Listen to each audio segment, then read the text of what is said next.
how friends from school influence one another in their aspirations towards going to college in the future.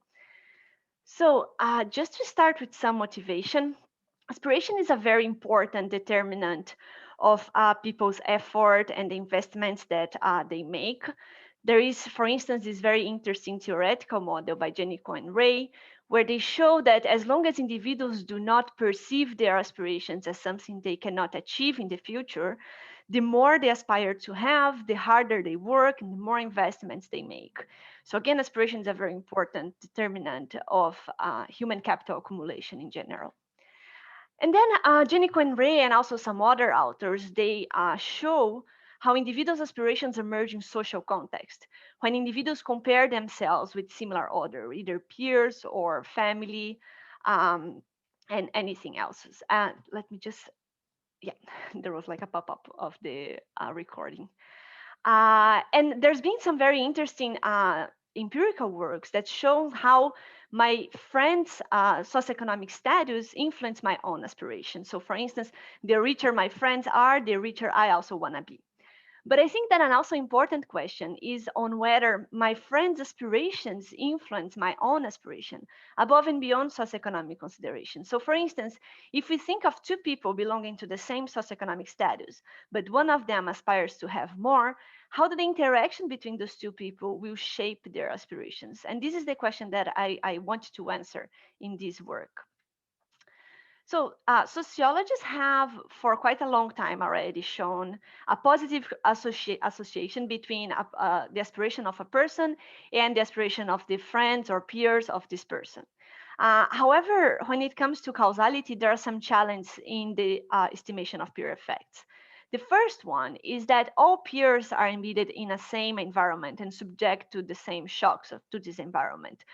So looking at only correlations between the outcomes of those individuals not necessarily mean that they are influencing one another. For instance, in my case, I'm looking at students in schools in Brazil, and school are very much correlated maybe with students' aspirations. So in this case, looking only at correlations would be problematic to infer causality.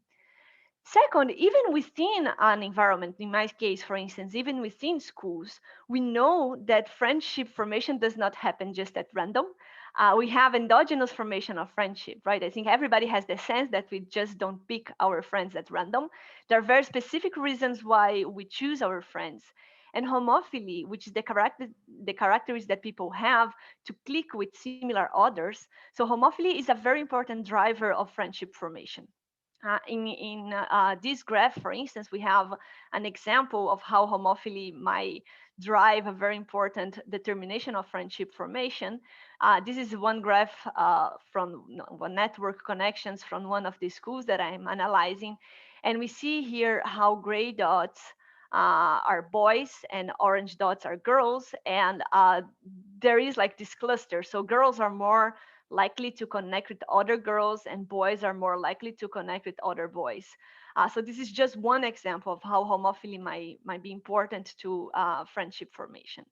And then finally, we have the reflection problem, which is basically a simultaneity bias that arises due to the fact that I influence my friends and my friends influence me back at the same time. So it's hard sometimes to disentangle who is influencing whom.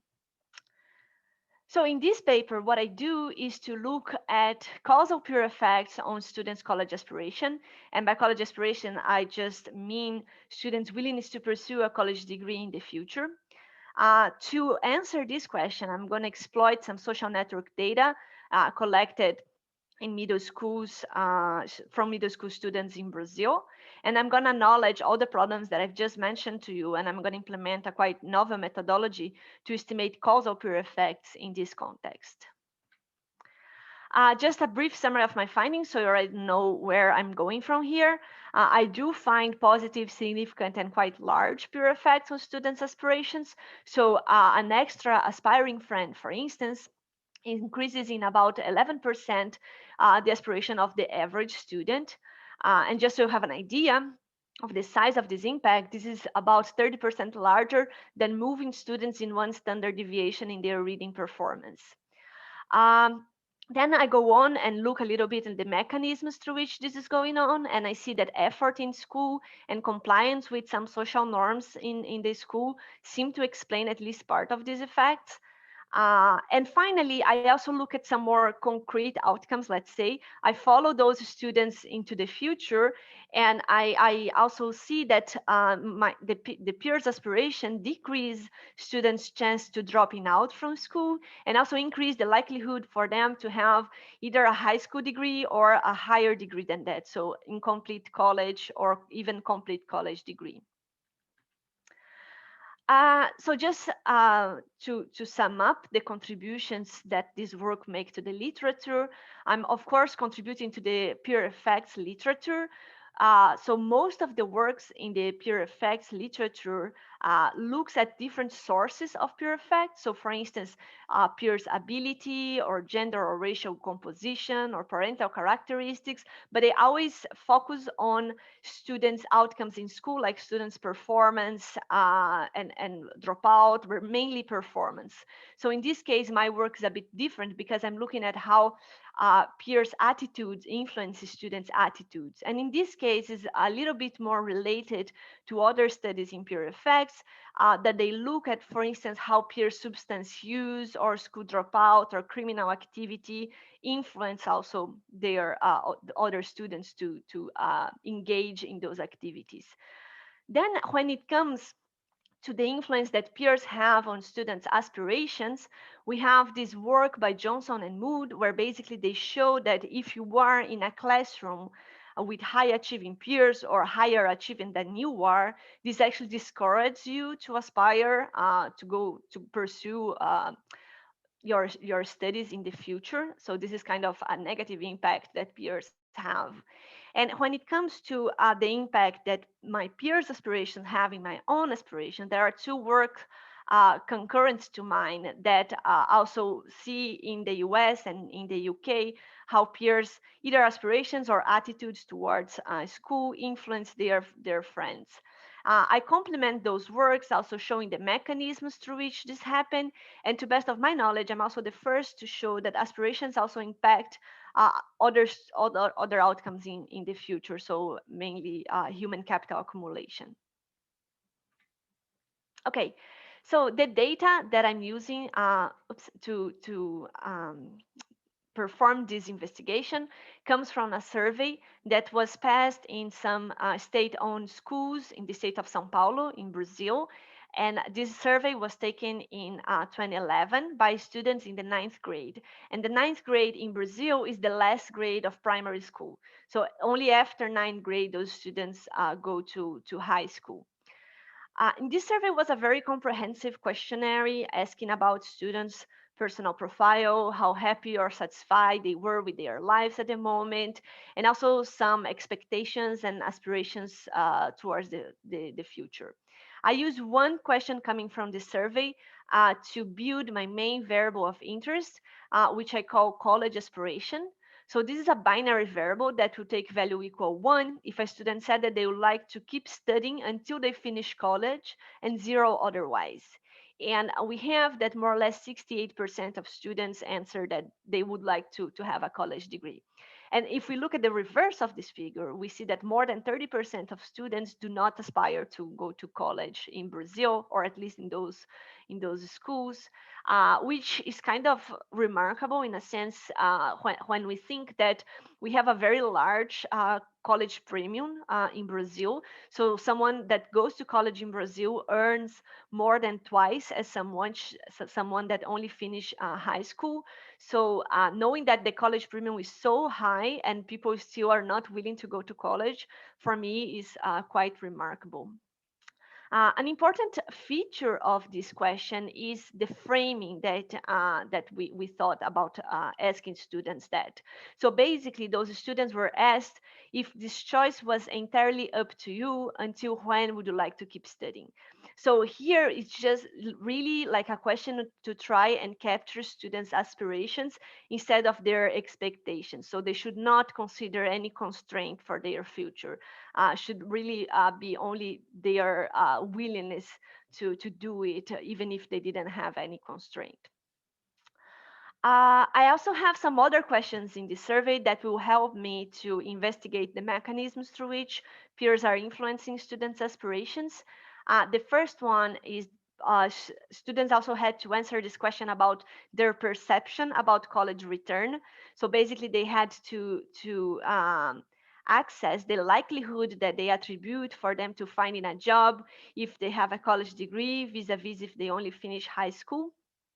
I also have some information about students' willingness to comply with some social norms in school. And in this case, I have only some kind of bad social norms in school. So for instance, they say that they would like to study more, but they don't do because they are afraid of being stigmatized as nerd or geek. And either that, or they would like to study more, but they don't do because their peers or friends keep pressuring them to find a job and to start earning their own money.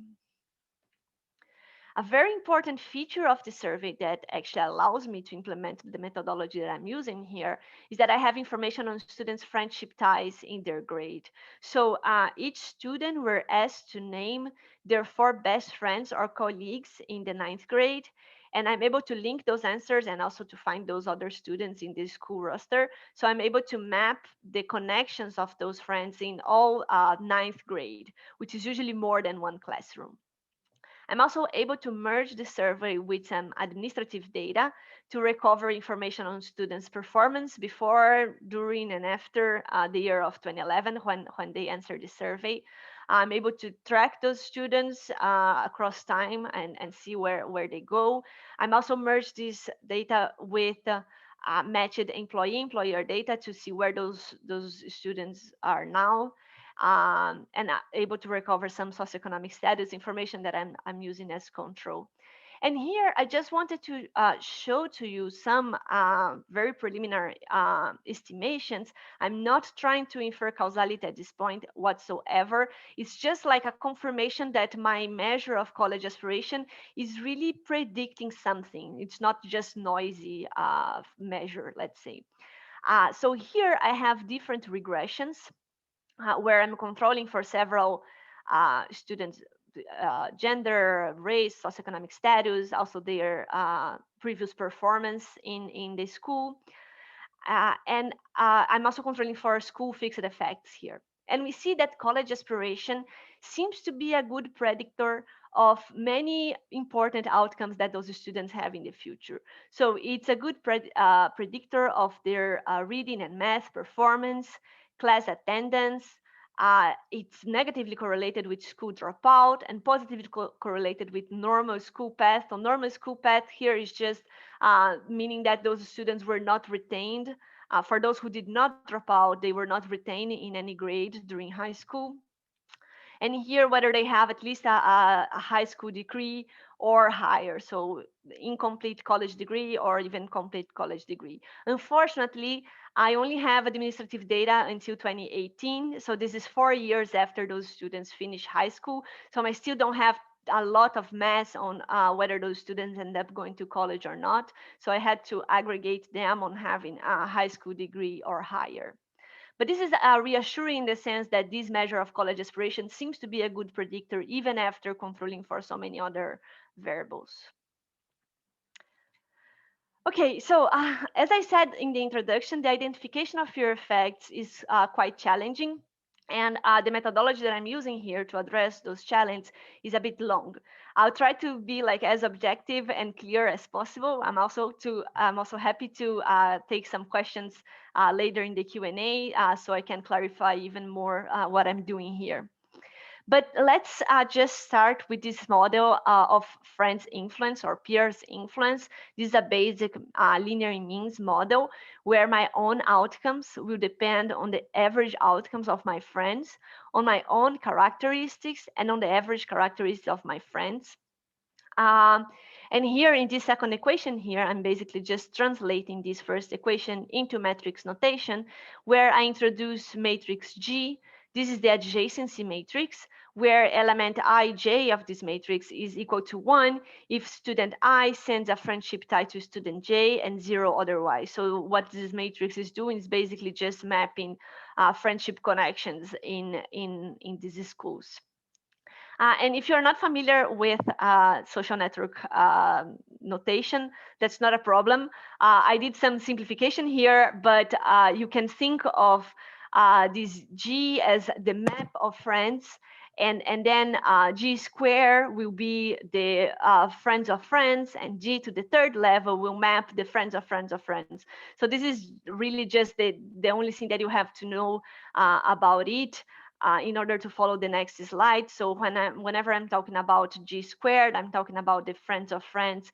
When I'm talking about G to the third level, I'm talking about the friends of friends of friends, and so on and so forth.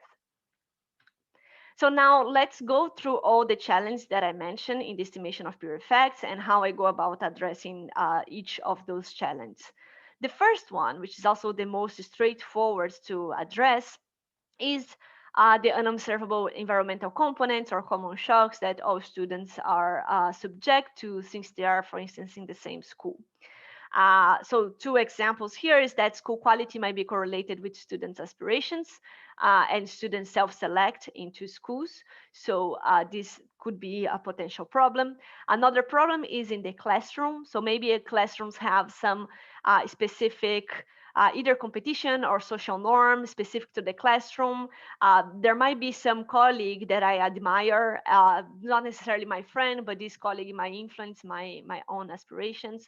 So in order to address this problem, what I'm doing here is to controlling for either school or classroom fixed effect, depending on the estimation, but basically to try and address these common shocks or unobservable environmental components that we have in this kind of estimation.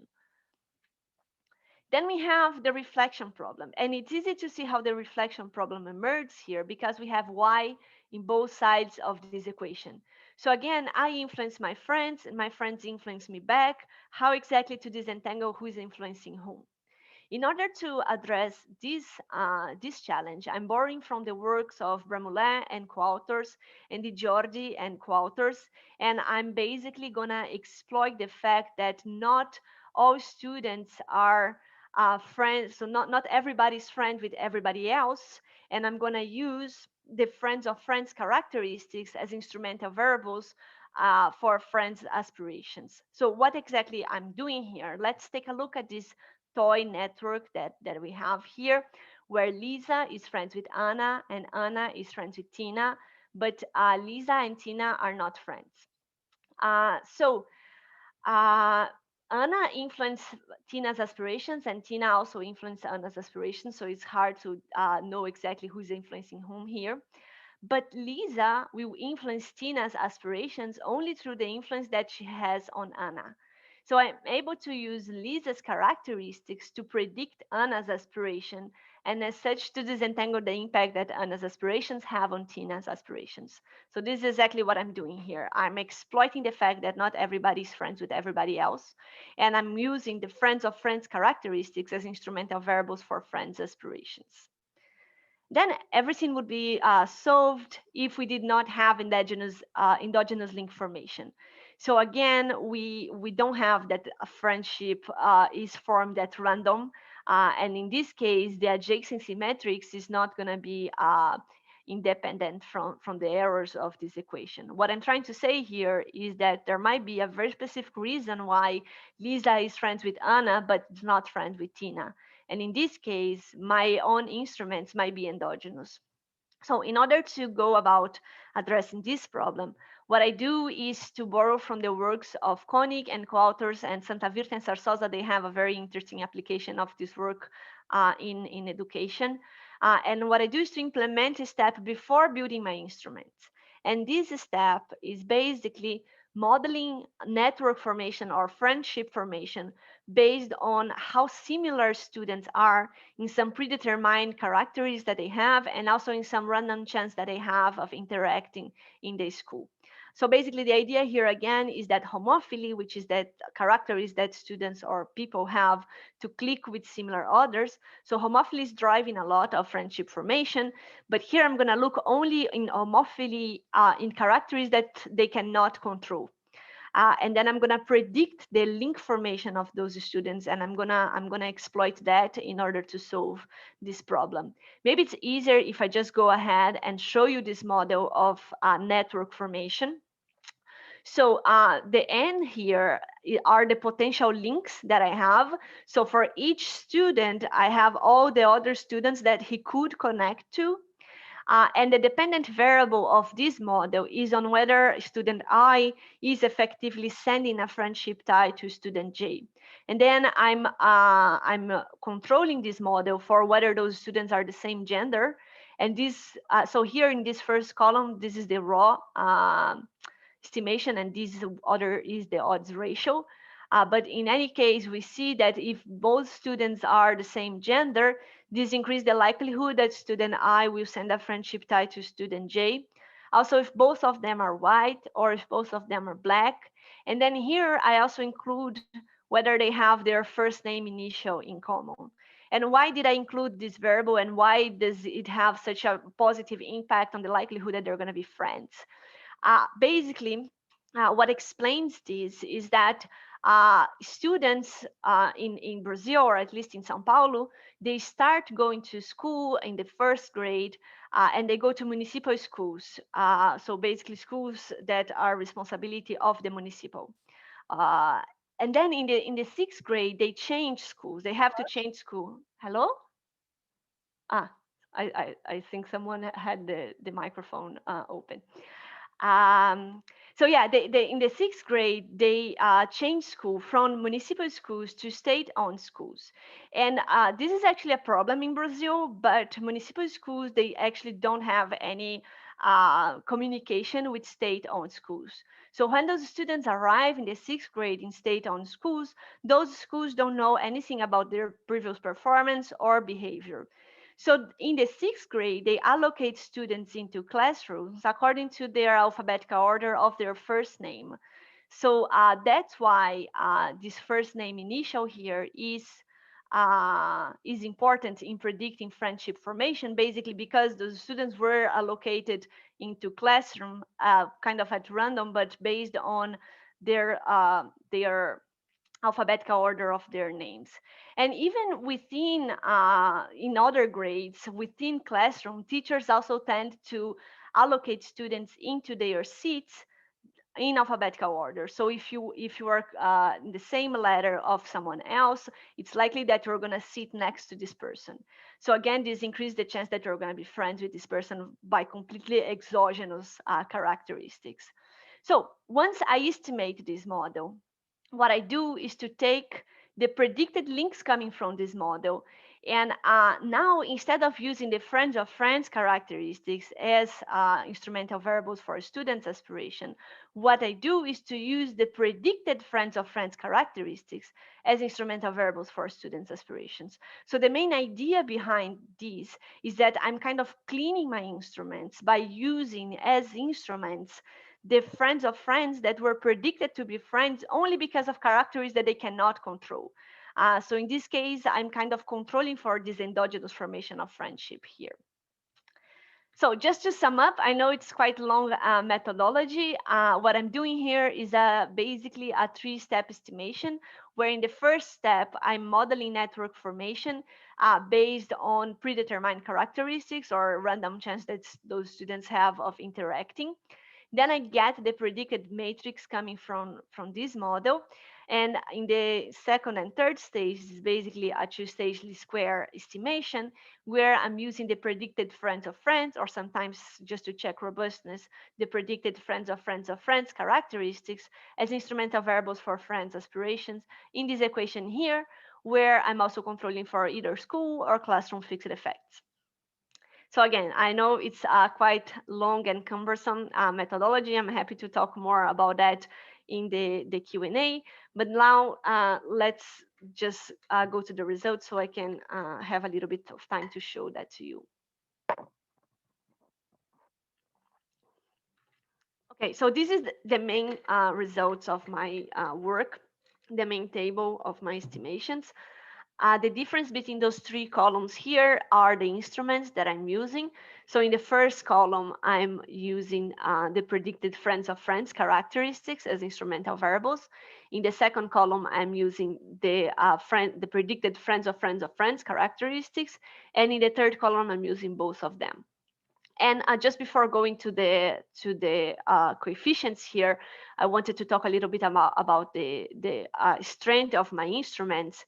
And we see here, so this is the joint significance of the instruments, and we see that they are quite strong, even in more stringent for more stringent rules for the strength of the instruments.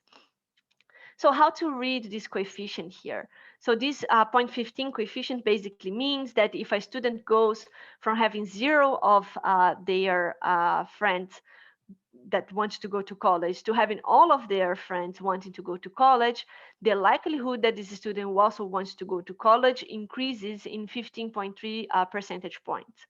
Now, I know that this result is quite large, but it's also quite unlikely to think that someone will go from having zero of their friends wanting to go to college to having all of their friends wanting to go to college. So perhaps it's better to think of this impact as the impact of an extra friend aspiring to go to college. And because this is a linear world, the only thing that we have to do is to divide this coefficient by the number of named friends. So basically, if a student, for instance, nominated all the friends that they could nominate all 4 friends, we should divide this coefficient by 4 in order to have the impact of an extra friend aspiring to go to college. The average student nominate only 2 friends.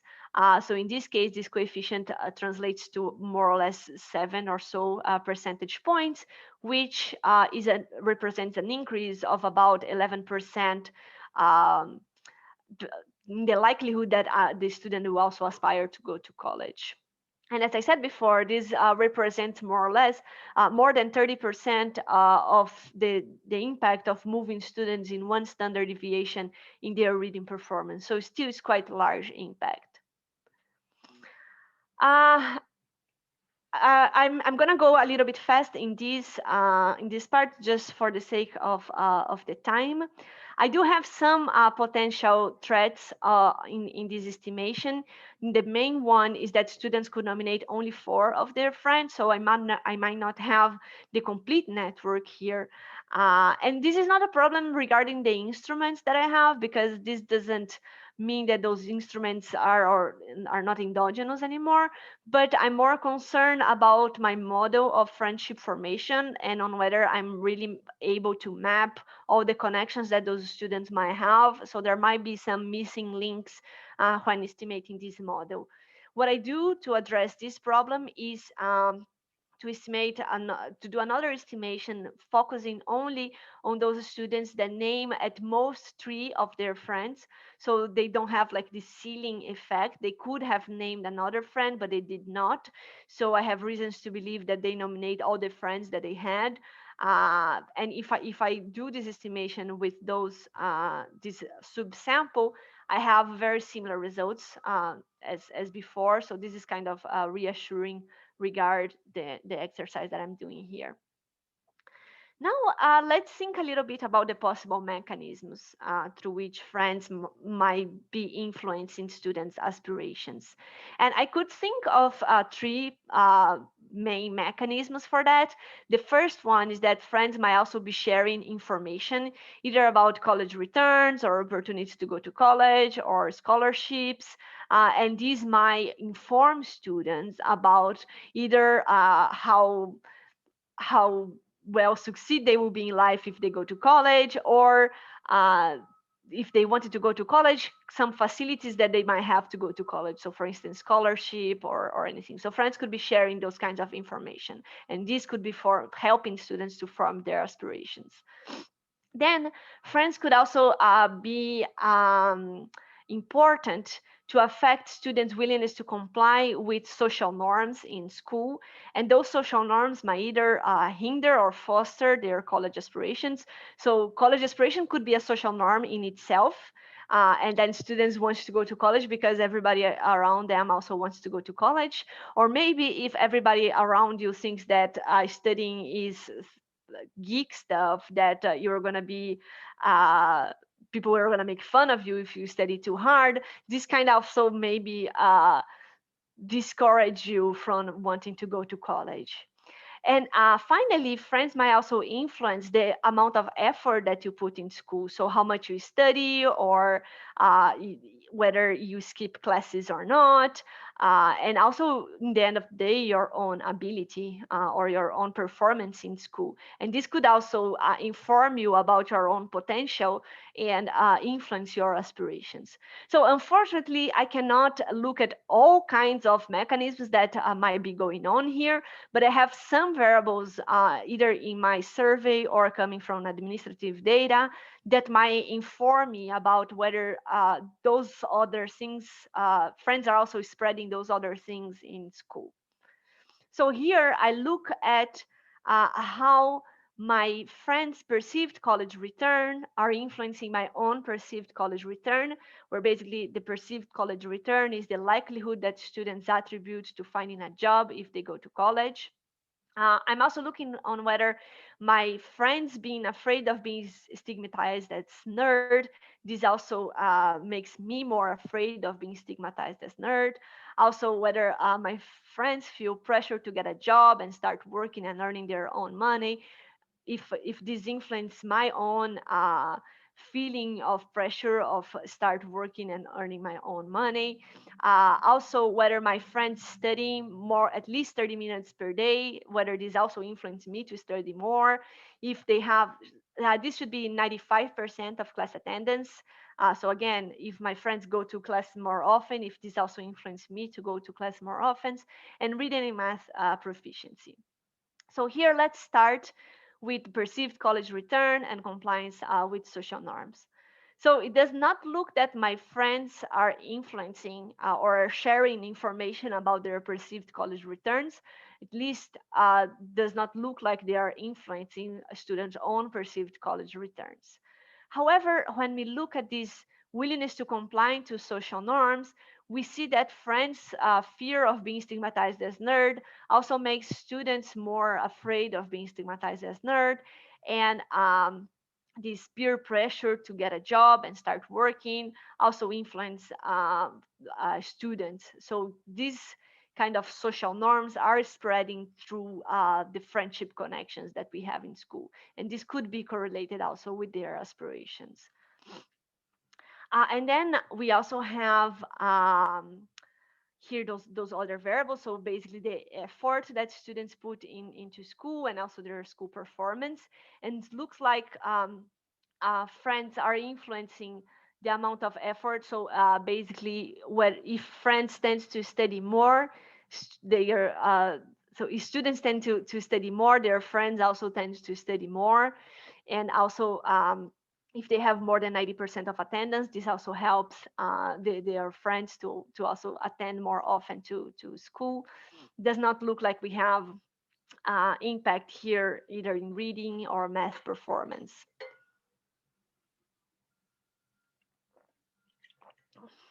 And finally, I was also interested in looking at those more concrete outcomes, let's say, and to see how friends' aspiration during the ninth grade impact future outcomes for those students.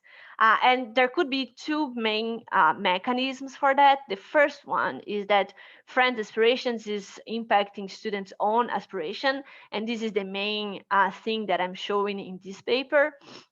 And then students' own aspirations could be also influence their own future outcomes.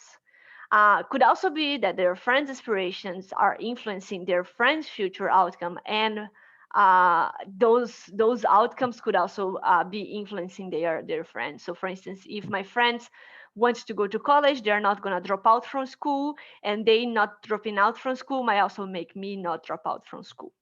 Unfortunately, I'm not able to disentangle those two things, but I think it's interesting anyway to look at this more direct or reduced form, let's say, impact here on how my friend's aspiration influence my own future outcomes. And here I'm looking at some outcomes. I have class attendance in 2013, so 2 years after they took the survey. does not look like my friend's college aspiration is influencing this. It also not look like they are influencing future reading and math performance. But my friends' aspirations have a negative impact on the likelihood that I'm going to drop out from school. And I think this is quite interesting impact here, especially because in Brazil, as other developing countries, we have a very important problem of school dropout. We have a very high rate of school dropout. And only having friends around me that will decrease my likelihood of dropping out from school, I think it's quite interesting result. Then normal school path is for those students who did not drop out from school, whether they were not retained in any grade in the high school. And I do not see an impact here, but this might be caused because of the selection of the students that would drop out from school and now are not dropping out anymore. These tend to be the students in the lower part of the distribution of performance. So I don't find an impact, but this might be because now I have a negative impact on school dropout. And I do find here this result that students, my friends' aspiration during ninth grade also influence my likelihood of having a high school degree or higher, either incomplete college degree or a complete college degree. And I think this is also very interesting in informing that those students are accumulating human capital, uh, being influenced by their friends' aspiration right in back in ninth grade. So I think this is quite interesting result. So yeah, just to conclude, I'm not very used to have a seminar where I don't have questions in the middle of the seminar. So I think I was a little bit fast, but at least I covered everything. And to conclude, what I'm showing here in this work is that there are many experiments that show how role models are important in shaping people's aspirations. So either a teacher or someone from your community that might inspire you to want to have more things. What I'm showing in this work is that more mundane interactions also play a very important role in shaping aspirations. Uh, and this could be more exploited, especially because there are many educational interventions that show an increase that have an impact, increasing students' aspirations. So aspirations is something that can be changed, and those interventions, they are not, I'm showing here that they are not only influencing the students directly targeted by the interventions, but also their friends. So there is like an spillover effect here that should be taken into consideration when calculating cost benefits of those interventions, for instance. And then just on a side note is that I also shown that school social norms seem to spread in the school, which is something that I think everybody has the sense, but it's important to see the data telling us that. So schools should also be aware of that and kind of pay attention to the kind of social norms that they are spreading in the schools. So yeah, that's it. I'm happy to take questions now.